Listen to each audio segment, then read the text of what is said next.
Magandang araw, welcome sa channel ni Child of God. Ngayon, ibahagi ko sa inyo ang aking kaalaman sa karunungang lihim. Narito, orasyon, tigal po sa mangkukulam, pamatay. At kung bago ka pa lamang sa channel na ito, huwag kalimutan mag-subscribe and click the bell icon para laging update sa mga bagong video na ina-upload ko. Maraming salamat.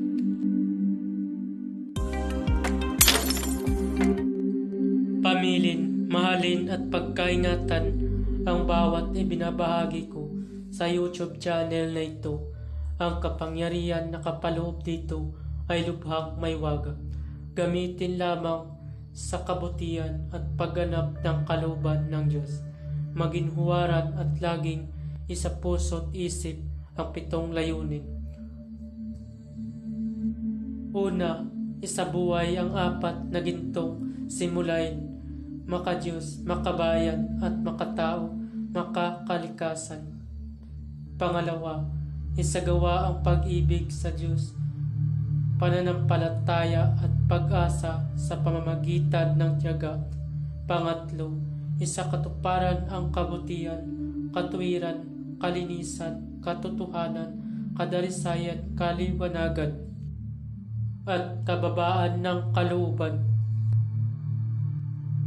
Pang-4, ipalaganap ang pagkakaisa, pagmamahalan, pagtulong sa kapwa, pagmimisyon, paglilinis ng sarili at pagbabago na paunlad.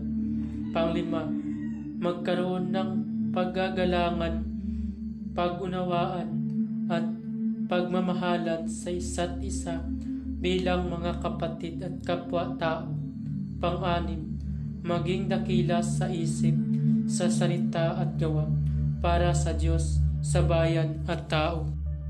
Pang-7, ipagpatibay ang kautusan ng Diyos, tumulong sa pagpapaunlad ng katauhan ng bawat kasapi ng samahan, at tumupad sa hadikain ng Diyos sa tao.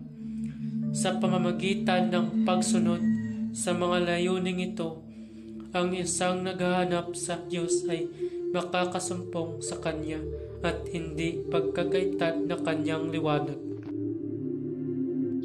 Pamamaraan, magtirik ng 3 kandilang puti at magdasal ng 3 Ama Namin, 3 Abaginong Maria, 3 luwalhati, 3 sumasampalataya. Pagkatapos magdasal ay isunod ang orasyon. Pagkatapos usalin ang orasyon ng 3 beses, sa isip ay iihip sa tuktok ng may sakit na kinukulap sa tubig na ipainom, pagkatapos gamutin. Narito ang orasyon. Pitarka, Arka, Akirika, Amartika, Amator, Po. Pitarka, Arka, Akirika, Amartika, Amator, Po. Usalin ang orasyon ng 3 beses at iihip sa tuktok ng may sakit. Maraming salamat po. Mabala ang lahat ng orasyon na aking ibinabahagi dito ay lubhang makapangyarihan. Gamitin lamang sa mabuti. Kung sino man ang gumamit sa masama ay mayroong bad karma. Maaari maghirap habang buhay hanggang kamatayan. Maraming salamat po.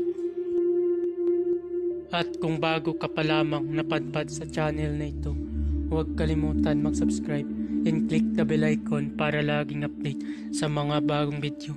Maraming salamat.